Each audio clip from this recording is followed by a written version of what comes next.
Welcome to Make a Path Presents. I'm continuing on with All of Us Are Dead. This is going to be a review for episodes 8 and 9.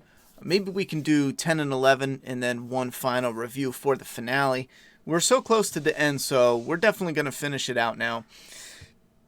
I mentioned this before around the 5th episode. My mood for how I enjoy this turned into more similar to action movies, superhero movies, and we kick right off with the hybrid villain. I think that's what they're called. Somebody in the comments says they're hybrids, but all I hear the characters say is halfies or something. We're gonna go with hybrid because halfies sounds stupid. Anyway, so we get the good hybrid girl, and then we get the hybrid villain. He's coming up to rip the guy's eyes out.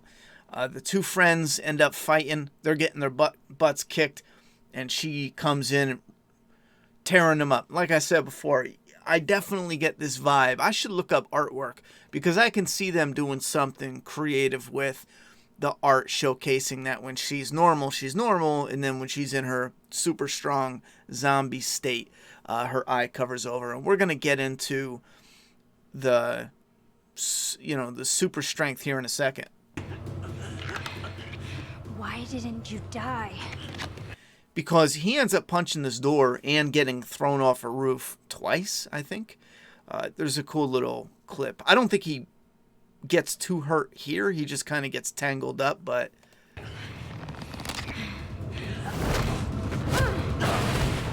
yeah, that must have been fun for the stuntmen to do, though.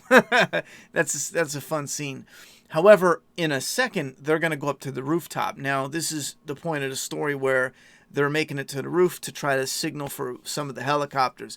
But the villain hybrid, one of the hybrid female villain, good guy, whatever, she lights the bottom on fire. They go up to the top to try to get rescued.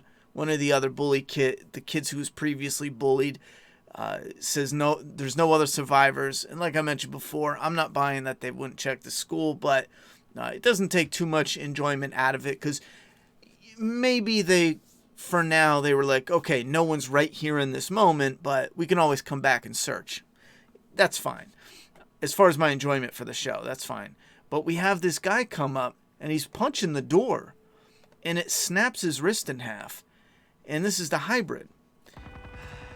And that leaves me wondering, how does that work? What the actual fuck? His hand is snapped. Who's gone? Guina. It's a smell. His wrist is snapped. I mean, it's gone. When he gets thrown, let me move it before YouTube shuts the video down. When he gets thrown, it looks like he snapped something in his spine, his shoulder, something. And he like, I don't want to say regenerates, but he like moves his bones back into position. And that's fine if they get dislocated. If that's one of the powers of these hybrids.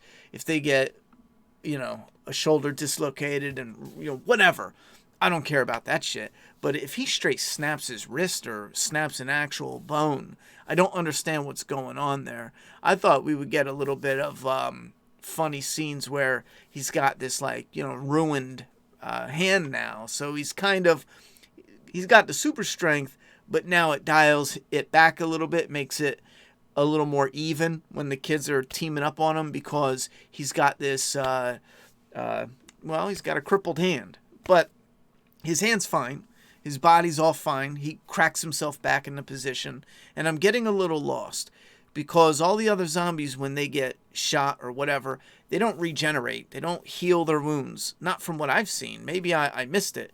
Maybe I'm confused. But are the hybrids healing themselves, or are they just like putting their bones back into position? That I don't get. And like I said, if it's a dislocated joint, that's fine. But if it's a straight up shattered bone, I don't know how they're resetting that bone. I just don't get it. Anyway, and I know someone's going to say it's a zombie. Who cares? But you've got to have some rules. Even when there's wild, ridiculous shit, you've got to have some rules, or else you get lost in what you can do and what you can't do. Because one zombie can't fix a broken bone. We've seen a zombie that had a broken leg, and it was just, it couldn't walk. So why can he? Anyway, the podcaster and the cop meet up, and we had the rookie cop and we had the rookie cop and the detective, the odd couple, comedic with the serious, and they're doing it again here. And then the rookie cop comes back, and that's all cool. But now we have an overdose. I really wish they would have done something to flesh out the rookie cop a little bit, to where, maybe he's serious but young, so it comes off as a little more energized and comedic in that respect, and he could be the cornball. Because for me, it was a little too much overdose on silliness in this moment. It took me out of it a bit. I got it, asshole. Let's go. Especially with jumping onto the bus. But again, it's stuff where it's like, it's not the greatest, but it didn't ruin it for me, where I'm like, oh man, I couldn't stand it. It was just something where I didn't prefer it as much. So they run into some of the military. They get sent to the quarantine zone. Everyone's kind of just chilling out. Oh, here's his part with his wrist. Again, maybe it should tell us something, and I'm missing it.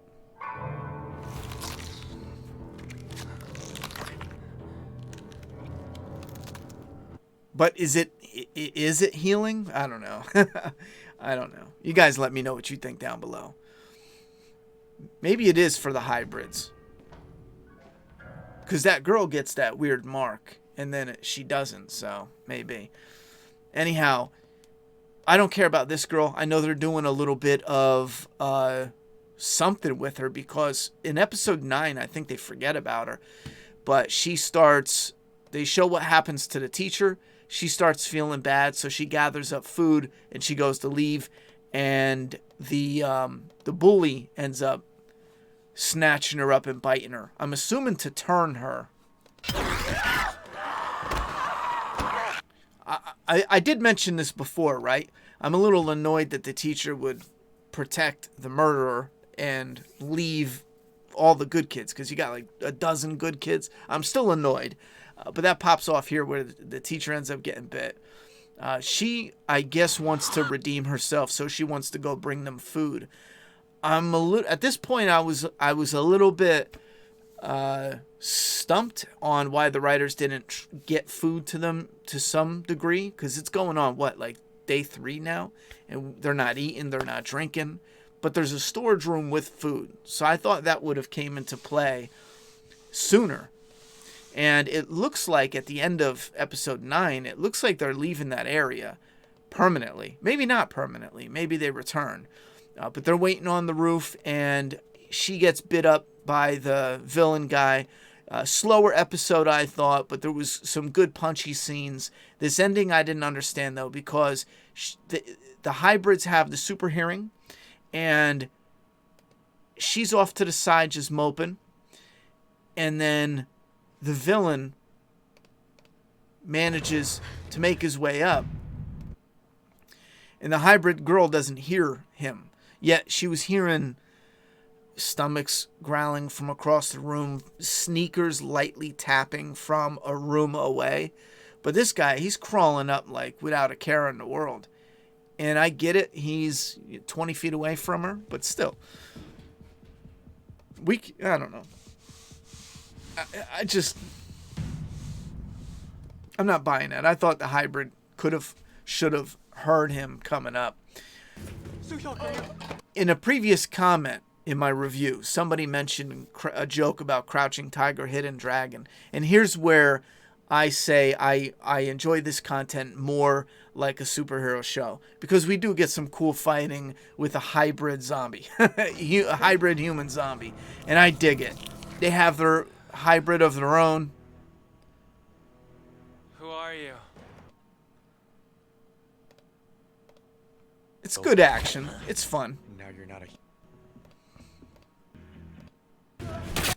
There's still that delay in everything that goes on. Seems to get a delay that I don't think is. I think it's their style. It's how I don't know if it's the writing, the culture, the whatever, but it still is that. Everything kind of stops and slows down for a beat that gets to me. I don't know why I pick up on it, but I feel like I'm getting excited and the characters should ramp up, but everything takes a beat. But it's a good fight, though. They get their ass kicked. If you could look over the super strength zombie, I've seen a couple comments about that as well, and I even commented back, don't forget, he's got super strength, but he got chucked off this roof.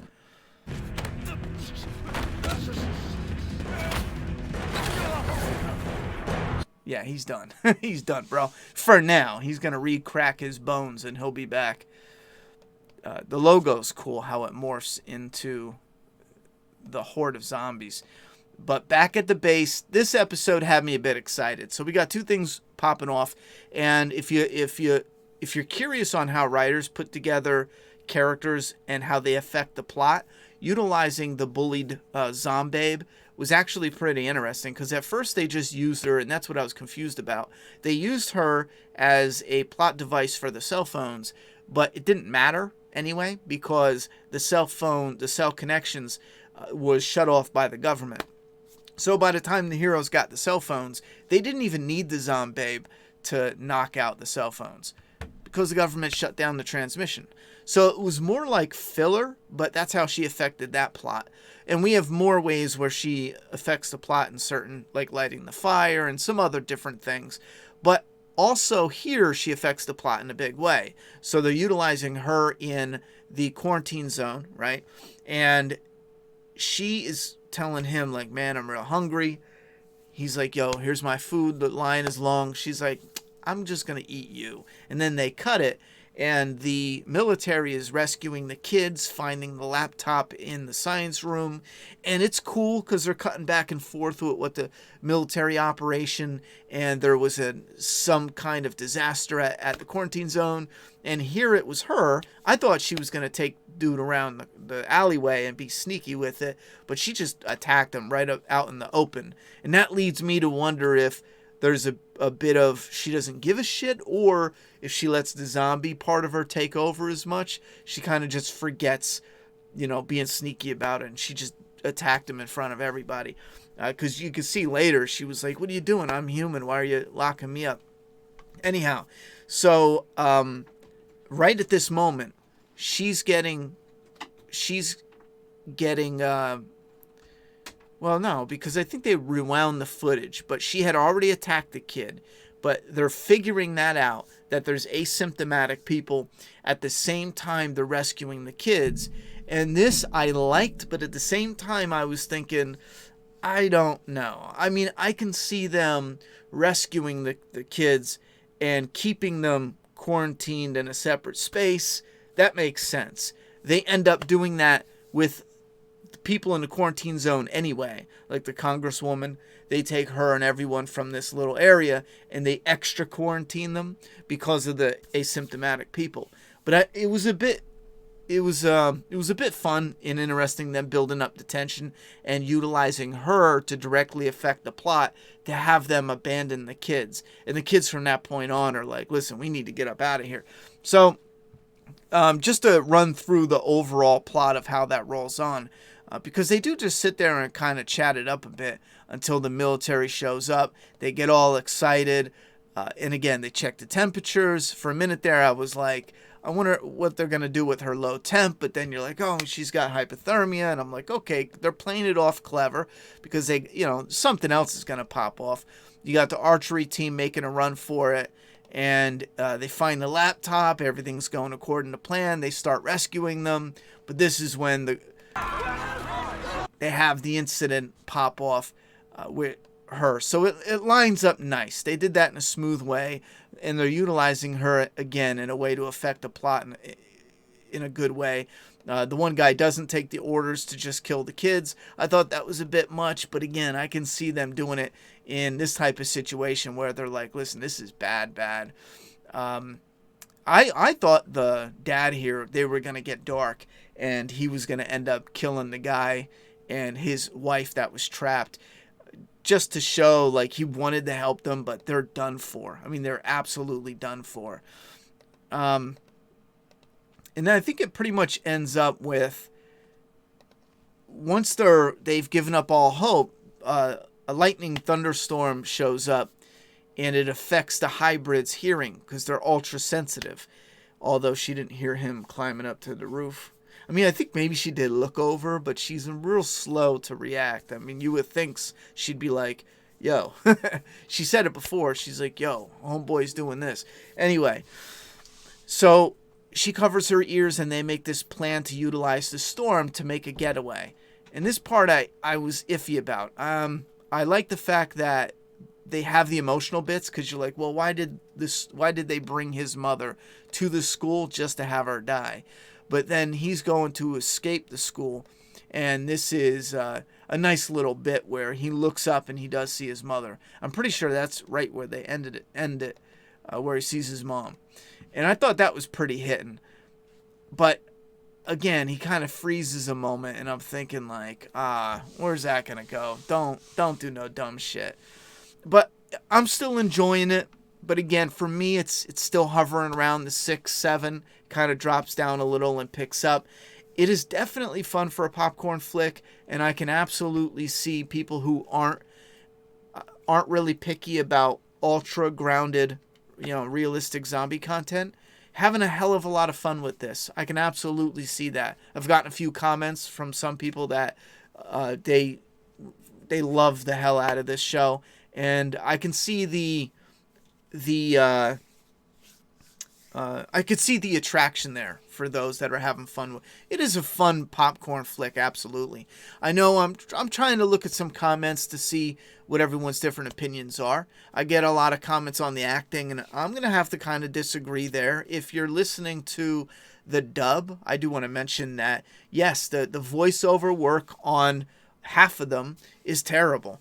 They often have poor voiceover work. I don't know why it is, especially when it's Asian. I know there's some German that I've watched on Netflix where for the majority it's pretty good, but then you'll get one or two where it's really off, where it's like this growly, weird type of voice they use, and it's like, there's no way that's a real voice. Somebody's in the, voiceover room just doing a voice, and I don't know why, but stop it.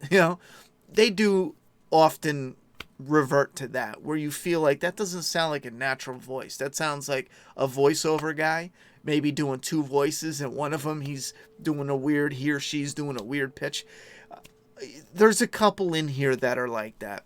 I think maybe if I remember off the top of my head, like the podcaster, I don't believe it's fair to label that as the acting. Now, if you're watching it with subtitles and you're picking apart the native dialogue, that you could call it bad acting all day long. There's a couple that I think have stuttered, but I think some of them are really hitting, especially with the emotional moments. I don't speak the language, but you can read the emotions on their face. I think they're doing pretty good with it. So when it comes to the dubbing, voiceover work, sure, there's some weak shit there. I'll agree with you. But if that's a problem, try the native tongue with the subtitles. Don't forget, issue 5 of Doomsday Kingdom. Check out, up for pre-order right now, doomsdaykingdom.com, as well as my Flaw vs. All review series. Just type Flaw vs. All, and whatever pops up in the search recommendations, or I leave links down below. Check some of those out, and I'll catch you guys to finish out the rest of this. All of Us Are Dead on Netflix. All right, I'm done talking. It's your turn.